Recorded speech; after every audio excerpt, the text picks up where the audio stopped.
السلام علیکم ناظرین کرامی، مسلم امپائر کی ایک نئی ویڈیو میں خوش آمدید۔ ناظرین، ہم جس دور میں جی رہے ہیں یہ وہی دور ہے جس میں قیامت کی چھوٹی نشانی تقریباً پوری ہو چکی اور قیامت کی بڑی نشانیوں کی پیشن گوئی بھی کھل کر ہمارے سامنے آنے لگی ہیں۔ یہ وہی فتنے ہوں گے جس سے مسلمانوں کے ایمان کو ختم کرنے کی کوشش کی جائے گی۔ اس دور میں نت نئے فتنے ہمارے گھروں پر ایسے ظاہر ہوں گے جیسے بارش کے قطرے۔ اسامہ بن زید رضی اللہ عنہ فرماتے ہیں، ہم حضور نبی کریم صلی اللہ علیہ وسلم کے ہمراہ مدینہ پاک کے محلات سے ایک محل کی چھت پر چڑھے تو حضرت محمد صلی اللہ علیہ وآلہ وسلم فرمانے لگے، کیا جو میں دیکھتا ہوں وہ تم دیکھ رہے ہو؟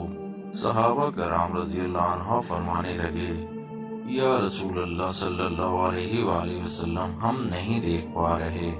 حضور نبی کریم صلی اللہ علیہ وآلہ وسلم فرمانے لگے کہ میں آنے والے فتنوں کو تمہارے گھروں کی چھت پر بارش کے قطروں کی مانند گرتا دیکھ رہا ہوں۔ آج ہم جن فتنوں میں گرے ہیں، حضور نبی کریم صلی اللہ علیہ وآلہ وسلم کی بتائی گئی حدیث کی روشنی میں کیسے ہم اپنے ایمان کو محفوظ رکھ سکتے ہیں۔ ناظرین، ستمبر 11، 2001 جدید دور کا ایک فیصلہ کن دن جس نے دنیا کو ایک نیا موڑ دیا، جسے آج ہم اور ہماری نسل جانتے ہیں۔ اس دن نے لوگوں کے درمیان ایک باؤنڈری لائن کھینچ ڈالی۔ اس باؤنڈری لائن کے ایک جانب والے لوگوں کا ماننا ہے کہ 9/11 کے حملوں میں خود امریکی ہاتھ ملوث ہے، جبکہ لائن کے دوسری جانب کی صدائیں ان حملوں میں اسامہ بن لادن کا ہاتھ تھا۔ مگر جدید دور کی یہ باؤنڈری لائن اس دور کی ایجاد نہیں ہے۔ اس باؤنڈری لائن کا ذکر آج سے 1400 سال پہلے ہمارے پیارے رسول نبی کریم صلی اللہ علیہ وآلہ وسلم نے بیان فرما دیا تھا، جہاں سے تاریخ انسانی کا سب سے بھیانک دور شروع ہوگا۔ دنیا کے درمیان کھینچی اس باؤنڈری لائن میں ایک جانب وہ ہوں گے جو مذہب کے ماننے والے ہوں گے، تو دوسری طرف جو مذہب کے ماننے سے انکار کر دیں گے۔ اس بڑی پیشین گوئی کی ایک جھلک 9 ستمبر کی صورت میں پوری دنیا نے دیکھ لی، جسے دیکھتے ہوئے ATS یعنی ملحدین نے ایک ایسے مذہب کے خلاف جنگ کا آغاز چھیڑ دیا جو ان کے دجالی قیام سے سب سے بڑی رکاوٹ ہے، اور جس جنگ میں نہایت چلاکی اور ہوشیاری سے اسلام پروپیگنڈا شروع کیا، پھر دلیر و بہادر سمجھے جانے والی کہاں سے کہاں پہنچ گئی۔ ان لوگوں کا خیال ہے کہ اپنی مرضی سے ہر چیز کو کنٹرول کر سکتے ہیں، حالانکہ ان لوگوں کے پاس سیکھنے کے لیے عظیم برٹش امپائر جو اپنے وقت کی زبردست طاقت مانی جاتی تھی، مگر وقت نے ان کا ایسا فیصلہ کیا کہ آج وہ گنتی کرنے کے قابل بھی نہ رہے، جو اب مغربی کنٹرول میں ہے۔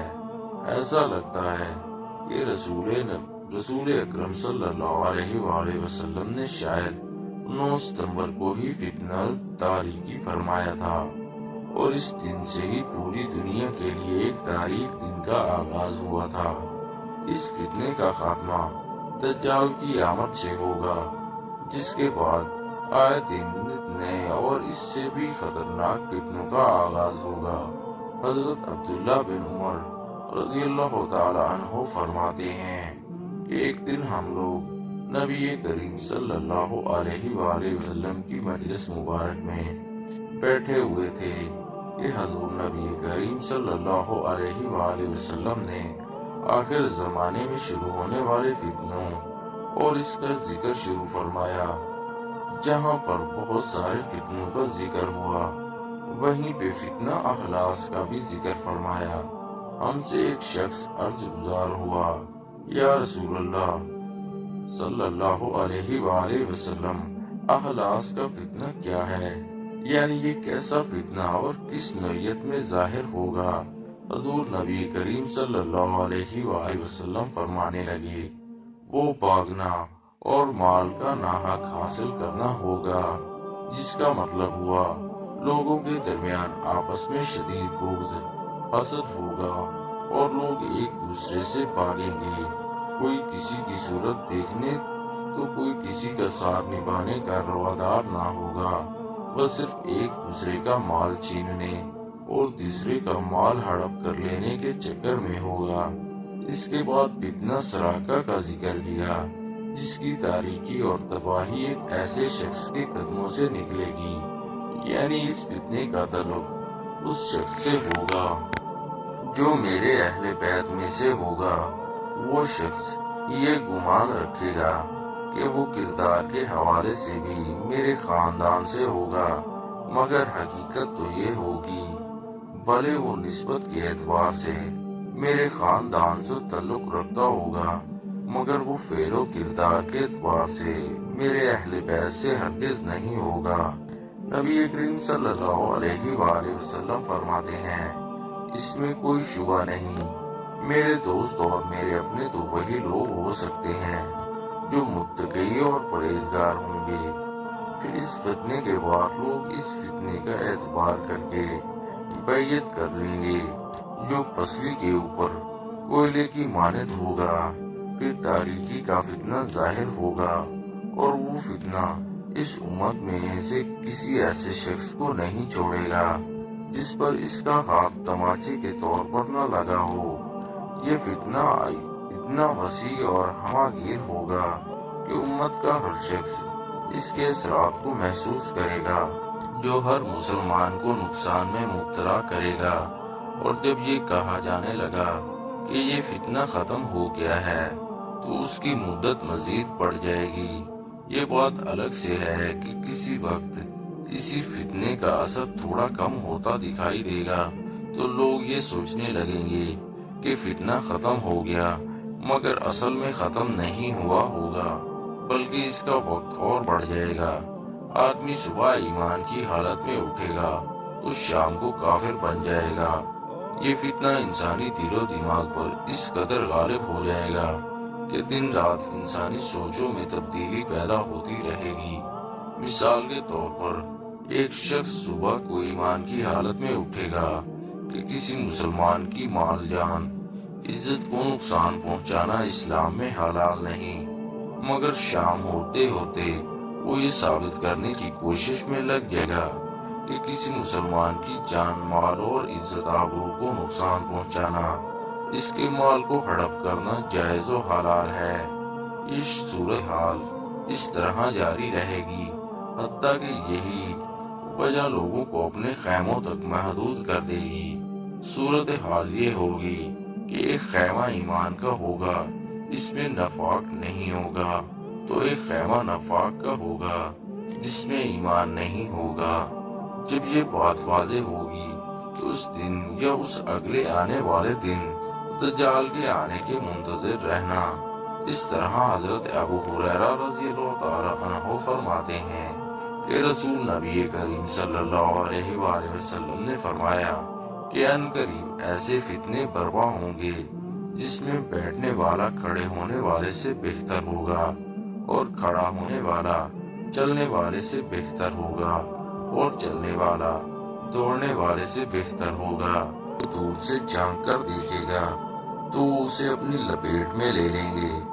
اس دور میں کسی کو جس جگہ پناہ کی جگہ ملے یا اپنے بچاؤ کے لیے محفوظ جگہ پائے تو اس میں چلا جائے۔ مزید فرمایا، جو اپنے پاس اونٹ رکھتا ہو وہ اپنے اونٹ سے جا ملے، جس کے پاس بکری ہو وہ اپنی بکری سے جا ملے، اور جس کے پاس زمین ہو تو اپنی زمین پر ہی جا بیٹھے۔ ہم سے کسی نے عرض کیا، اے اللہ کے رسول نبی کریم صلی اللہ علیہ وآلہ وسلم، اگر ان میں سے کسی کے پاس کچھ پینا ہو تو آپ صلی اللہ علیہ وآلہ وسلم فرمانے لگے، اسے چاہیے کہ اپنی تلوار لے کر اپنی دھار پتھر سے مارتے ہوئے ختم کر دے، یعنی اسے لڑنے کے قابل نہ رہنے دے۔